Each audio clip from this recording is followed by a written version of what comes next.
5월이 됐습니다. 직장인들에게 5월은 그냥 봄달이지만 부업 수익이 있는 분들에게 5월은 다릅니다. 반드시 해야 할 것이 하나 있습니다. 종합소득세 신고입니다. 작년에 부업으로 수익이 생겼는데 아무것도 안 하셨다면 지금 이 영상을 잘 보셔야 합니다. 전자책을 팔았든 강의를 팔았든 크몽에서 서비스를 했든 블로그 광고 수익이 있었든 어떤 형태로든 근로소득 외의 수익이 생겼다면 5월에 종합소득세를 신고해야 합니다. 처음이라 막막하게 느껴지실 수 있습니다. 세금이라는 단어 자체가 복잡하고 무섭게 느껴지는 분들도 계십니다. 근데 오늘 이 영상 하나로 정리됩니다. 처음부터 끝까지 차근차근 말씀드리겠습니다. 단 오늘 내용은 일반적인 안내 수준입니다. 개인 상황에 따라 다를 수 있으니 구체적인 사항은 반드시 세무사와 상담하시기 바랍니다. 종합소득세가 뭔지부터 알아야 합니다. 이름이 좀 어렵게 느껴지는데 사실 단순합니다. 한 해 동안 벌어들인 모든 소득을 합산해서 내는 세금입니다. 여기서 핵심은 모든 소득을 합산한다는 겁니다. 소득의 종류는 여러 가지입니다. 근로소득, 사업소득, 기타소득, 이자소득, 배당소득, 연금소득 등이 있습니다. 이 중 2가지 이상의 소득이 발생하면 5월에 종합소득세 신고를 통해 합산해서 정산해야 합니다. 직장인에게 익숙한 연말정산은 근로소득에 대한 세금 정산입니다. 회사가 대신 해줍니다. 하지만 종합소득세는 본인이 직접 신고합니다. 근로소득 외에 다른 소득이 생겼을 때 그 소득을 포함해서 전체를 다시 정산하는 겁니다. 연말정산과 종합소득세는 별개의 절차입니다. 직장 다니고 있는데 회사에서 연말정산 다 해줬는데 왜 또 뭔가를 해야 하냐고 생각하시는 분들이 많습니다. 이해합니다. 하지만 여기에 중요한 기준이 있습니다.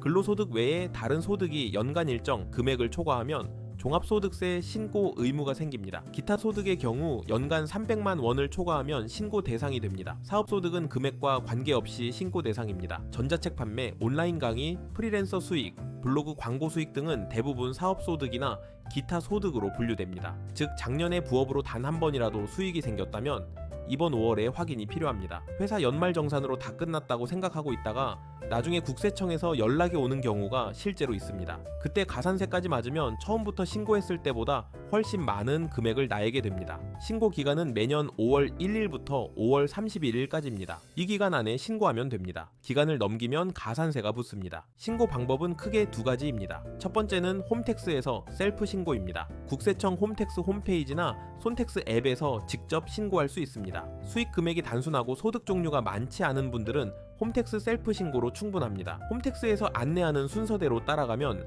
생각보다 어렵지 않습니다. 두 번째는 세무사에게 맡기는 겁니다. 소득 종류가 복잡하거나 경비 처리를 제대로 하고 싶다면 세무사에게 맡기는 게 낫습니다. 비용이 들지만 절세 효과가 수수료보다 클 수 있습니다. 처음 신고하는 분이라면 한번 세무사와 상담해보는 것도 좋습니다. 홈택스 셀프 신고 기본 순서입니다. 홈택스 로그인 후 세금 신고 메뉴에서 종합소득세 신고를 선택합니다. 신고 유형을 선택하고 수입 금액과 경비를 입력합니다. 세액을 계산하고 최종 신고 및 납부를 진행합니다. 국세청에서 미리 채워주는 항목들이 있어서 처음이라도 따라가면 진행할 수 있습니다. 세금이 얼마나 나오는지가 가장 궁금한 부분일 겁니다. 종합소득세는 소득이 높을수록 높은 세율이 적용되는 누진세 구조입니다. 과세표준 구간별로 세율이 다릅니다. 1,400만원 이하는 6%, 1,400만원 초과 5천만원 이하는 15%, 5천만원 초과 8,800만원 이하는 24%입니다. 이보다 높은 구간은 세율이 더 올라갑니다. 여기서 중요한 건 과세표준이 총수입이 아니라는 겁니다. 총수입에서 경비와 각종 공제를 뺀 금액이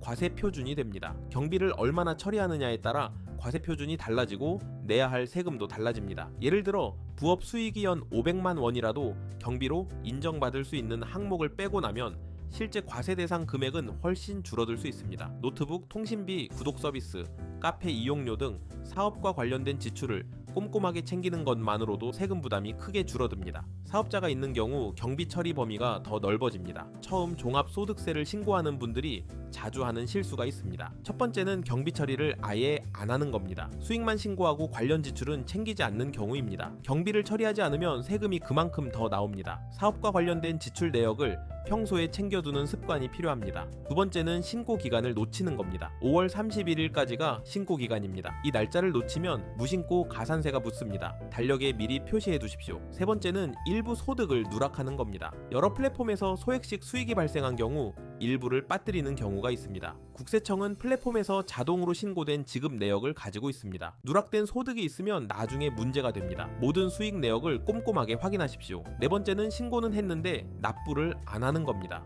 신고와 납부는 별개입니다. 신고만 하고 세금을 내지 않으면 납부 지연 가산세가 붙습니다. 신고 후 납부까지 한 번에 완료하십시오. 종합소득세 신고 의무가 있는데 신고를 안 하면 어떻게 될까요? 앞서 말씀드렸지만 국세청은 이미 알고 있습니다. 플랫폼에서 수익이 발생하면 그 내역이 국세청에 자동으로 통보됩니다. 신고를 안 했다고 해서 국세청이 모르는 게 아닙니다. 무신고 가산세는 납부해야 할 세액의 20%입니다. 여기에 납부 기간이 길어질수록 이자 성격의 납부 지연 가산세도 붙습니다. 처음부터 제대로 신고했을 때보다 훨씬 많은 금액을 내게 됩니다. 그리고 한번 무신고 이력이 생기면 이후 세무관리에서 불이익이 생길 수 있습니다. 부업 수익이 생겼다면 정직하게 신고하는 게 장기적으로 훨씬 유리합니다. 세금은 피하는 게 아니라 줄이는 겁니다. 경비 처리와 공제 항목을 잘 챙겨서 합법적으로 줄이십시오. 오늘 정리한 내용입니다. 종합소득세는 모든 소득을 합산해서 내는 세금. 부업 수익이 있으면 5월에 신고 의무가 생긴다. 홈택스에서 셀프 신고 가능. 경비 처리를 잘하면 세금이 줄어든다. 실수하지 않으려면 경비 챙기고 기간 놓치지 말고 소득 누락하지 말 것. 신고 안 하면 가산세가 더 무섭다. 처음이라 복잡하게 느껴지실 수 있습니다. 하지만 막상 시작해보면 생각보다 훨씬 간단합니다. 홈택스에 로그인해서 안내하는 순서대로 따라가면 됩니다. 처음이라 확신이 없다면 세무세계 한번 상담받으십시오. 한 번만 해보면 다음부터는 혼자서도 할 수 있습니다. 5월은 부업너에게 중요한 달입니다. 미루지 마십시오. 설명란 링크와 고정 댓글을 확인하십시오. 여러분의 부업 인생을 응원합니다.